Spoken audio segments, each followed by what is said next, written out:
So, hello, my name is Daniel Inosamaya, and I was in the UCR TEP program, a class of 24, 25, and I just want to go through my experience in the program. I've been playing a little video game, Borderlands 3 in the background. Okay, so I guess it all started about a year ago, right? It was after my graduation in undergrad from UCR. I was a political science undergrad, and I did social science. Okay?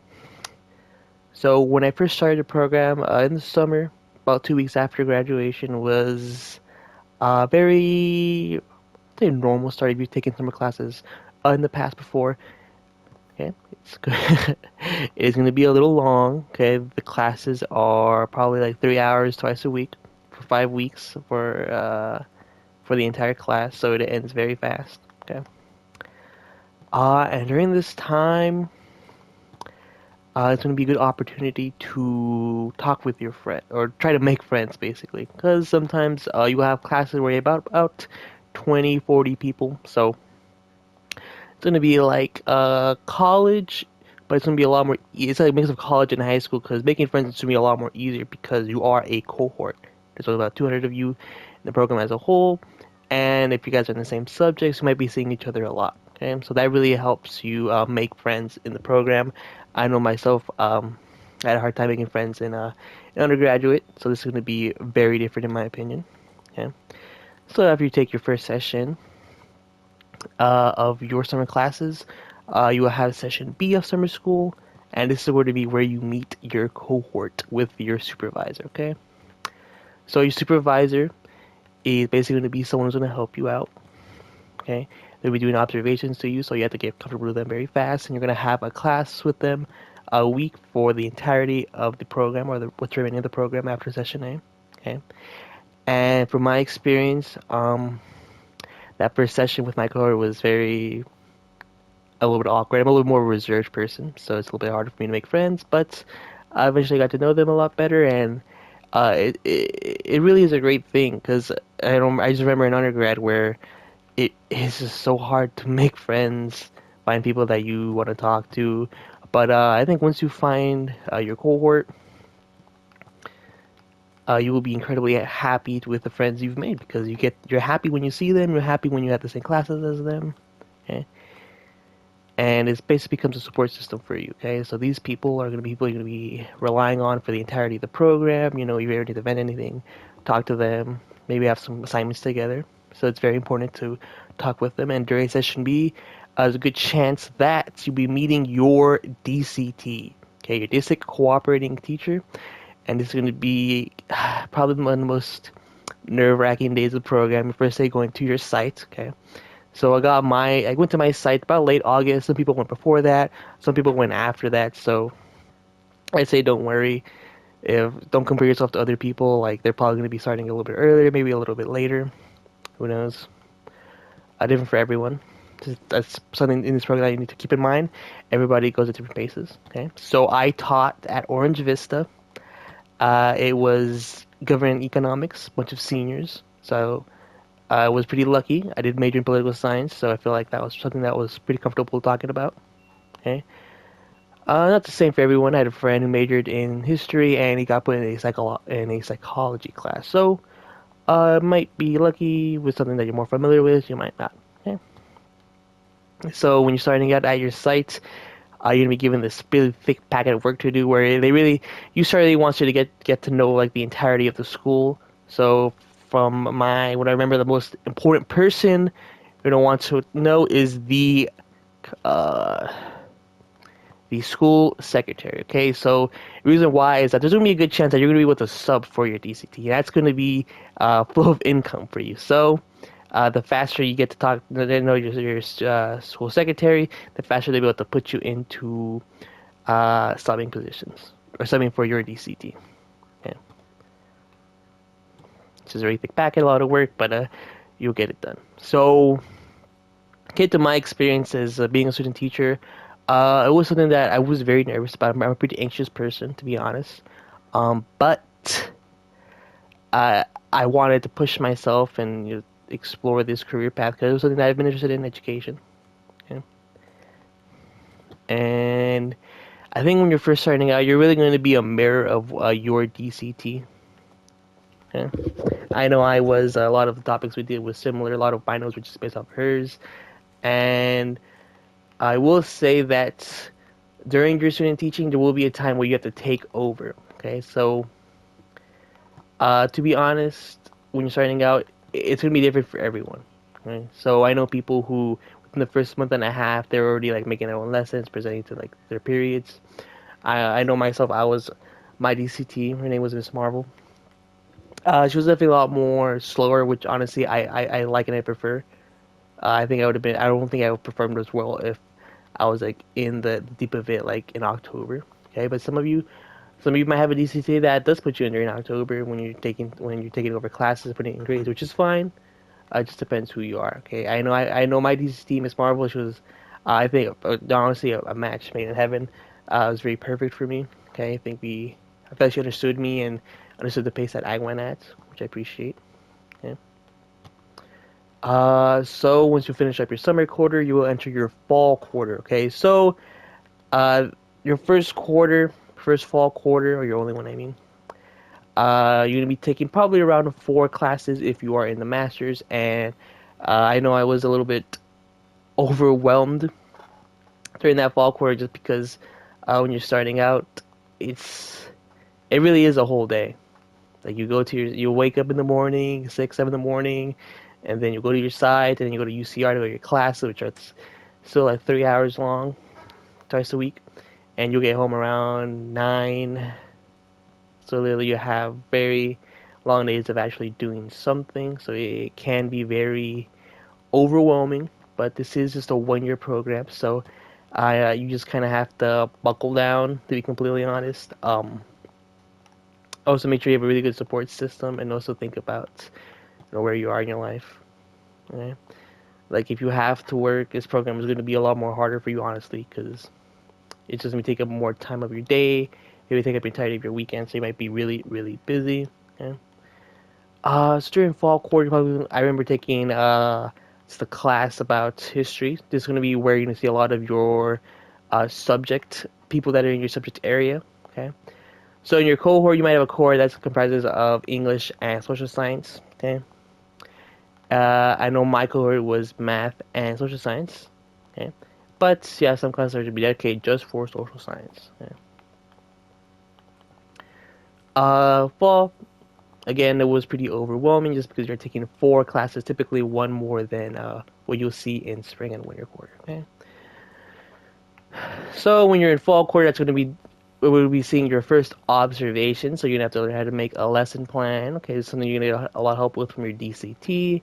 I think when you're starting out, when it comes, at least when it came to me, like when you're making your first observations, it's going to be going to be trying maybe a little too hard, right? Because when you first see that lesson plan given to you by UCR, you're going to be like, oh shoot, I gotta have exit ticket, I do, we do, you do times, hook, bell work. So when you're starting out, you're going to be overwhelmed by that a little bit, but as you go further on, you're going to realize like, oh, not every lesson is going to have an exit ticket or an assessment. Okay, and your supervisors know this. Okay, so they're not going to be like super like, oh, why didn't you have an assessment? Why didn't you have an exit ticket? Things like that. I think they kind of understand that you're obviously very new to this, and also the program is very fast paced. Okay, so I know myself was very lucky. I was not the best student when it came to turning in assignments on time, but this program is very understanding that this is a very fast program, very fast paced, very stressful program. Okay, so a lot of times you see a lot of lenience, and I would say don't rely on it, but just if you talk to them, you guys are able to work something out. I promise. Okay. So that's fall quarter, a little bit you starting out, but eventually you get the hang of it, and then winter and fall, winter and spring quarter. Okay, so winter quarter and spring quarter, the big thing I want to talk about is the Ed TPA. Okay, so the Ed TPA is this basically basically a big test. Yeah. So basically, a big test. We're gonna have to create a lesson or a unit of teaching.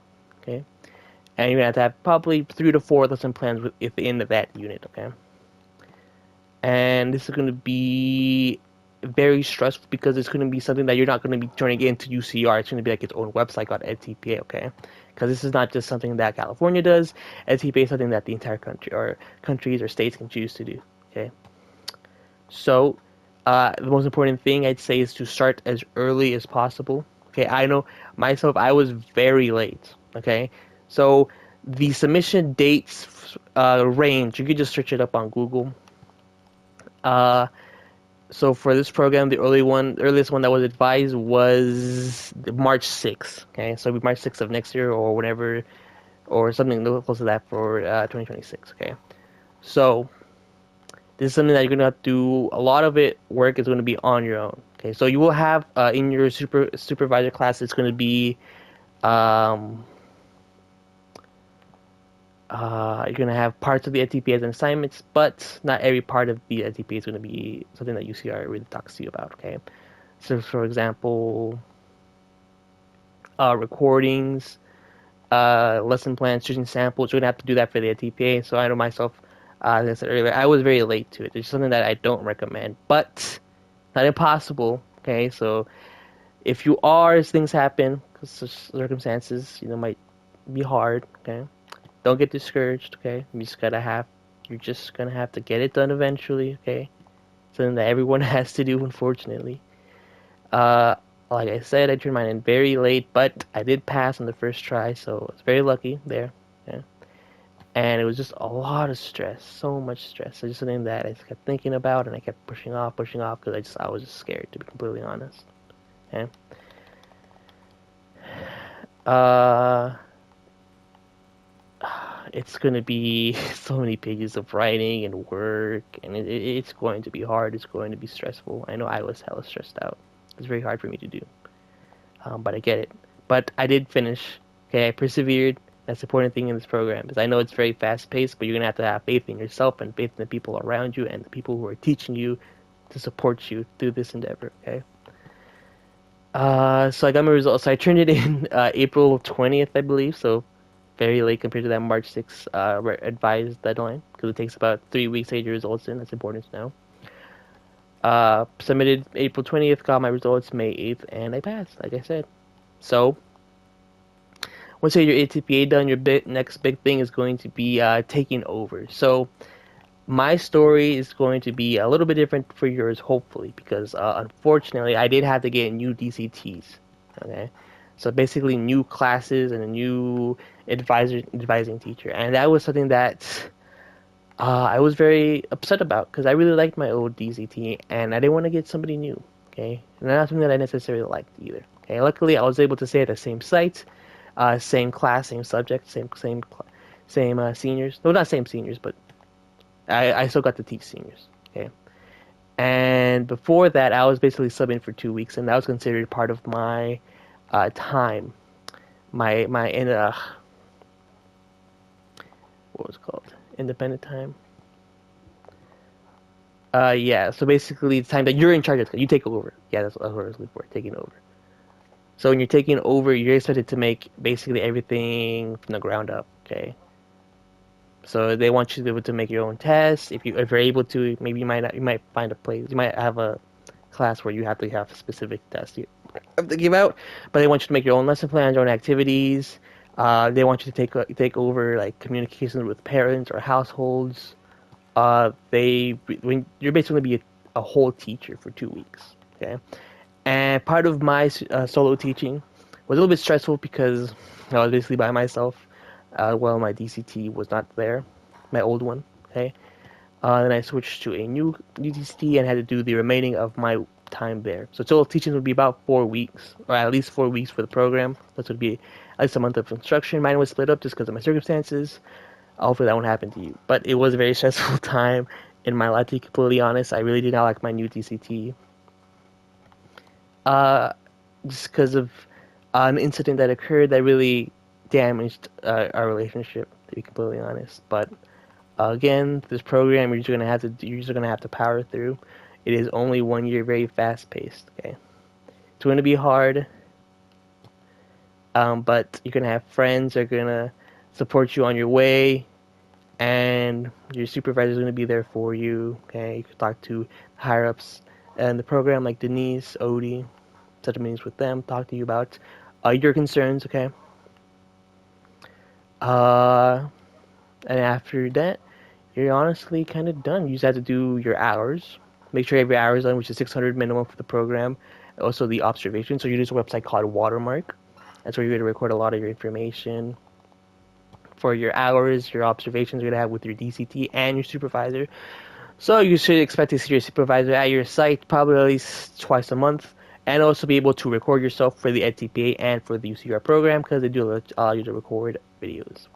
And on my video, I did have a funny mistake where I tried to record at 8K resolution on my phone, and in about 15 minutes, I used all the storage on my phone. That was like a 30 gigabyte video. So make sure you do it on a lower resolution, save storage, so you don't go over. That's just a random tip there. And then ending, when it comes to my ending of this program, it was a little bit underwhelming just because I did not have the kids I had in the beginning of the year. I was a little bit upset about that just because those were the students I spent time with, and now I only had a month to teach this new class, which was honestly not fair to them, to be completely honest with those students, to those new students, but just something that I had to do. Um, I was lucky enough to sign some yearbooks, and I was very happy when they came to me, and honestly, the students are going to be a large, big reason why you or why you go through this program, okay, because it is difficult, it's not easy. You're going to have 12, 13-hour days of just instruction, teaching at your site and going to UCR, okay? It's not easy, okay? But honestly, the opportunity to work with those students, it's why we do this work, right? Like, I have students who would always just make me laugh. Just being the privilege of just hearing them talk to their friends really is worth it to be in this program, to be completely honest. They're just funny and put a smile on my face, and the things that they say and learn from you are going to be amazing. Yeah. So, kind of rounding up the video here. So, try to think of some things, some mistakes I've made that others can learn from. Biggest thing is probably don't do the TPA so late. Another thing, I really big advice is that you have to focus on you in this program, okay? Because everybody is going to learn at different paces. Some of my peers, they're making entire like lesson plans in October, which is really good for them. But honestly, if I were in that position, I would be very unhappy. I was very lucky to have a DCT that understood my pace, okay? Very fortunate. And to be honest, sometimes you have a DCT that you may not like, okay? And that's going to be something that's going to be hard. And if you're early in the program, you can talk to Denise if you really need to change your site where you're located at. I know some people that may have like an hour-long commute, and that could be a reason why you could change. Or if it is too hard to work with your DCT, like if they are making a hostile learning environment, talk to Denise, talk to people in the program or the higher ups of the program, and see if you get a new location or new DCT. Okay, it happens. It's important to talk to people at UCR. And another thing is going to be with regards to your cohort. So during my bachelor's and undergrad, it was honestly very, very lonely. Okay, it's hard to make friends in undergrad because you're not going to be seeing those same people over and over again. You might see them for one class and a class of like 300 students. But when you're at UCR, when you're taking your program, you're taking your classes, you're going to have classes that are 40 to 50, and you might see a lot of familiar faces every quarter. And that's very easy to make friends. And that's honestly something that I very much enjoy in this program because these are people that are going to be able to help you out during the program and after your program. Okay. Obviously, not just there to get you a job with the networking, to just know your friends. It's important to maintain relationships. And yeah, that pretty much covers my thoughts in this program, my little assignment, my reflection, my advice for the future. And this is one of my favorite games, Borderlands 3. Just playing a little bit of a game. And I pretty much think that covers it. Goodbye, and good luck, class of 25, 26. Okay, you got this.